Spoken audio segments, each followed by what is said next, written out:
Thank you, gentlemen. This weekend was a busy one with the MMVAs, a horrible accident at the Radiohead concert, and here to fill us in on everything is our own DJ Anchor from Wired 96.3. So let's start off with the good news. Let's talk about the MMVAs. We both watched it. There was a lot going on. Some fantastic stuff happened. Carly Rae Jepsen. She was pretty much the belle of the ball. Yes, she was. It felt like the award show was made for her almost this year. 3-time winner. She had how many outfit changes performed with Flo Rida as well. Someone was doing her original stuff. Call Me Maybe on this big swing phone thing, which was crazy, but she stole the show for sure. Yeah, I love the collab that she did with Flo Rida. That's the most unlikely duo I've seen in a long time. All right, we have to talk about the Biebs.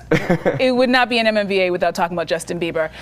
There's a lot of controversy about him lip syncing during his performance. Yeah, that was the first time that All Around the World was performed. Then you had Boyfriend after. No Luda surprise appearance. I had my fingers crossed that might show up. But yeah, on big stages, people have to expect almost that people are going to be lip syncing some stuff. And then he showed up with his little brother. Little brother. Jackson was there. He was so cute. And you know, just to go back to the lip syncing, always remember, I think, if there's a lot of dancing, there's going to be a lot of lip syncing. It's hard to sing when you're moving. It's like you're running. It doesn't sound good. Exactly. But it was a fantastic. What do you think about the hosts, LMFAO? Would you think they did a good job? They did great. And then cut his hair. I was like, what? He cut his hair a while ago. I know, but I think most time people saw him for the first time where it was really like, okay, you've cut it now. Like, what's going on? But it's the double afro that we got used to seeing, and now there's just one afro. It's a little bit weird. Well, when Perez Hilton came out with his afro, so it was kind of cool that way, right? Yeah, I guess so. Sure. But it's not a real afro, so I don't know if we could give him props for that. But yeah, no, it was a fantastic show. Only one mishap on the red carpet because it's live TV.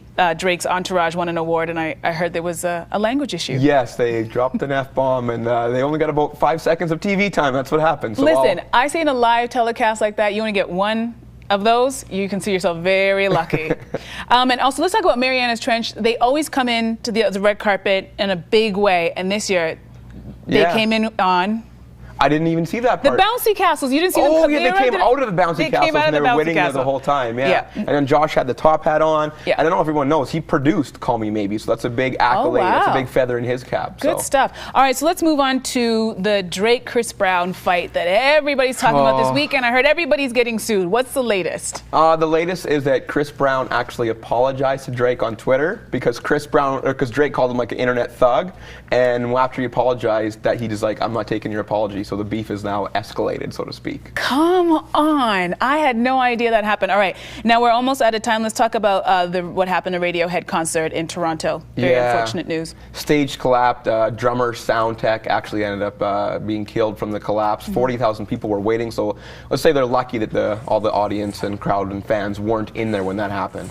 Okay, I know it's very sad news, but this has happened before, the Sugarland concert, and 7 people passed away, so there were 40,000 people who could have also been hurt, so it's still very sad, though.